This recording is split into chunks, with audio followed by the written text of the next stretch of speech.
આપણે ટમેટા લીધા છે ઝીણા સુધારેલા, કોબી લીધી છે ઝીણી સુધારેલી, ડુંગળી છે ઝીણી સુધારેલી, બટેટું છે બાફેલું એની ઝીણી કટકી કરી લીધી છે.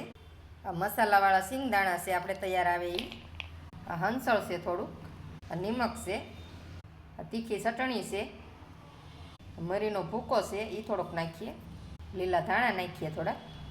હવે બધું મિક્સે કરી લઈએ. આ રીતે થઈ ગયું છે બધું મિક્સે સારી રીતે.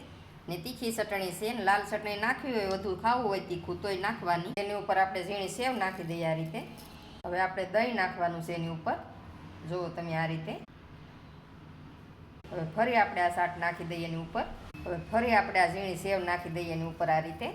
જુઓ તમે, બહુ મસ્ત લાગે છે. થોડોક અમથો મરીનો ભૂકો વેવણી દઈએ આપણે ઉપર. આ રીતે બનાવો તમે દહીંવાળી મસાલા શાક, બહુ મસ્ત લાગે છે. જુઓ તમે, ટેસ્ટ બહુ સરસ આવે છે ને ખાવાની બહુ મજા આવે છે. તો આ